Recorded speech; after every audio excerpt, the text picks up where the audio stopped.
Sometimes I'll be sitting out thinking, when I be talking to people, what would they do if I was to punch them in the face right now?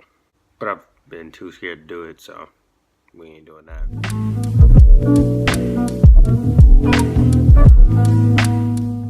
Yo, it's TJ, and today let's talk about children's TV shows. So I was really just kind of like sitting in class today, and I was thinking, whoa, I'm a senior. I'm about to graduate, which got me, thinking like, dang, I've really grown up. It's been a lot to think about. A lot of stuff that I've gone through and a lot of things I've watched happen.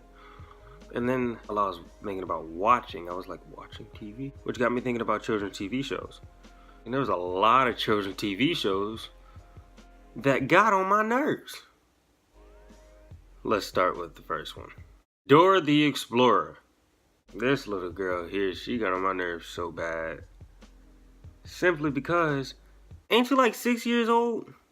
6 years old, speaking fluent everything. When I was 6 years old, I was still trying to flush my head down the toilet to see where the water went.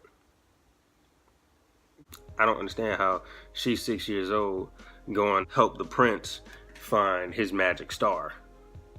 Like, I don't get it. Not to mention, like, where are your parents? I know for a fact she's not black. If I was to ask my mom, I could ask my mom right now, hey mom, can I go exploring? She's gonna be like, if you're not exploring a job, you ain't exploring nothing. Yeah, I'm pretty sure that's kind of how it would go down if she was black. I have a few Hispanic friends, and when they ask their parents to do something, their parents aren't just like, go on, do it. That's not how it works. So for this 6-year-old child to go to her mom and be like, hey mom, I'm about to go do this.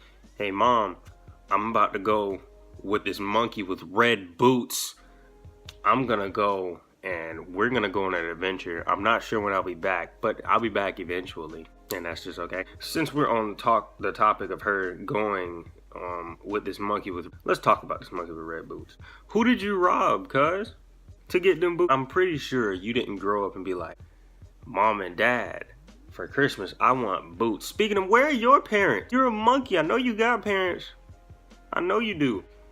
Whatever. Never mind. We're finna move on. Moving on, because I'm getting heated.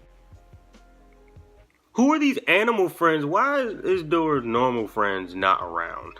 Like, throughout the entire, like, Dora the Explorer series, I've only seen Dora's cousin Diego. Like, I don't remember any of them friends being around at all. I've only seen Dora's cousin Diego, who also has his own show, which I, in my opinion, think is better. Dora's friends with the monkey, a blue bull, some little hedgehog chica thing, and then that weird lizard, right? Where did they come from? I'm still confused to this day. I never understood why at all. And then you got her going out and she'll be like, do you see the red barn?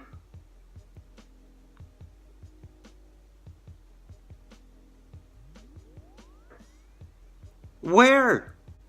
And then you'll be like, it's right there. Dora, it's right behind you. Oh, there it is. I've been telling you it was right there the entire time. That used to heat me. That used to make me mad. And then at the end of the entire thing. Matter of fact, before we get to the end of the show, let's just talk about how she got these two companions. Map, which is a map that talks. She got Backpack, which is a backpack that talks. Are you sure Dora wasn't on drugs? Like, are we sure Dora wasn't on drugs? Think about it. You got a bag that talks, you got a map that talks, you got a monkey that talks, you got a bull that talks, you got that weird hedgehog thing that talks, you got that lizard that talks, you got these random stars that you're trying to collect that got faces, with flowers that got faces, trees that I don't get it. Dora was a drug dealer, or had sold that work. She made it out the mud for real. Then at the end she'll ask you what your favorite part was. Then won't give you the that's when she wants to go ahead and speak up and speak fast. The entire time she'll ask you a question and then wait for 17 million years before she responds. But she'll ask you what your favorite part is, and then before you get the chance to say anything, That's my favorite part too. What was your favorite part? Oh, my favorite. Now that was my favorite part. You just gonna be disrespectful to me? Huh? I know your parents raised you better. Wait, no they didn't. God, they're not around. Moving on. Max and Ruby. Yo, this show gave me major confusion. Max and Ruby. Okay, Ruby and Max. Right. Where are y'all's parents? Like, was I the only one to notice that a lot of the shows that were on Nick Jr. lost a lot of parents? Like, Dora didn't have no parents. Well, technically she had parents, but they weren't around. Max Ruby ain't got no. Ruby is like Max's mother, even though she's his sister. What happened to their parents? Did they just go? Like, they were like, oh yeah, this child is gonna be something else. Ruby, you take him. We gonna bounce. We gonna slide. We finna go. But for those of you who haven't seen Max and Ruby is about, well, these two bunnies, Max and Ruby. Ruby's obviously the older sister who takes care of Max, who gets into all sort of mischief, and Max is always doing something he ain't supposed to be doing. Looks of it, Max seems to be about 7 or 8, and all he says is like one word per time. Like, if you playing with fire trucks, he'll be like, fire truck, and that whole entire episode, all you're gonna hear is fire. Max, you are 7 years old, which means you can either in the second grade or you're going to the second grade. There's no reason you should be saying one word. I was in second grade. If I saw a fire truck, I'd be like, yo, can I have that fire truck? Excuse me, can I have that fire truck? I can't have the fire truck because I said no. But that doesn't explain why I can't have the fire truck. I said no, but I want the fire truck. I don't understand it. Max was bad saying only one word. I'm pretty sure he only said one word in an episode because his parents were around and they didn't give him the proper brain development. Now, the difference between Max and Ruby and Dora the Explorer, aside from the, huge fact that they're different shows, Ruby's friends came over a lot. Like, I'm pretty sure Ruby was like, man, listen, mom and dad done dumped Max on me. They done left. I don't know where they going. Y'all need to come help me with this child. Like, I'm only like 14.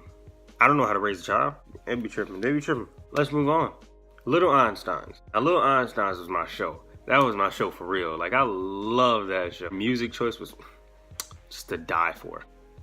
Wait a minute. Weren't these kids like 2 and 3? And maybe 4? What was y'all doing with classical music? Not to mention y'all were flying a rocket, which leads me back to the main question. Where are y'all's parents? I'm pretty sure there was not a single episode where we saw any of their parents. Any of them. You got Leo, you got Quincy. Any other girls' names? I forgot the girl's name. Yeah, you got Leo and you got Quincy and the rest of the gang who are flying on a rocket. And wasn't Quincy the only black dude? Boy, that got Disney Jr. looking super suspect. Shoot. I mean, like, Quincy the only black dude and he playing the trumpet. Like, he's Louis Armstrong. Racist. And then, like they flying all across into paintings with classical music. Like, into paintings with the classical music. And you expect this behavior from a 2 to 3 year old. Why? Like, and I think a lot of parents let their children watch this show because they say it helps brain development, helps their child become smarter. And shoot, I believe that because, boy, I used to go to school, like in kindergarten, after watching Little Einsteins, I used to go to school and be like, put on some Beethoven. That go hard. Bach, let me listen. Come on now, I'm ready to get lit. Yeah, I was really with it. 2 and 3 year olds on a rocket. Where did this rocket come from? Like, was Leo's dad so rich that he was like, yo, my son's 2 years old. He growing up so fast. I'm gonna buy him a rocket. I really hope that's not what was going on there. Man, does that mean when Leo gets older, Leo's gonna become a composer? Because Leo gonna become a composer, they're gonna be like, how much experience have you had? They're gonna be like, I've been composing music since I was 3. Like, no, you haven't. Check the Little Einsteins episodes, 1 through 72. Those were 3 of the children's shows that really had me confused and kind of got on my nerves. Shoot. Comment down below what other children's shows that had y'all confused or got on y'all nerves, and why they got on y'all nerves. Don't forget to like up this video, share where you share all your cool stuff, because I mean, if it's cool, why not share it? You know, hey, we should try to get, I'm finna be honest with y'all, let's get about 20 likes on this bad boy. 20, 2-0. Shouldn't be that hard. Easy. You know, if you like what you see, go ahead and subscribe. I'm gonna start posting videos every Monday, so you know, why not be around? Stick around. See more stuff. You know. With that being said, it's your boy TJ, and I'm out.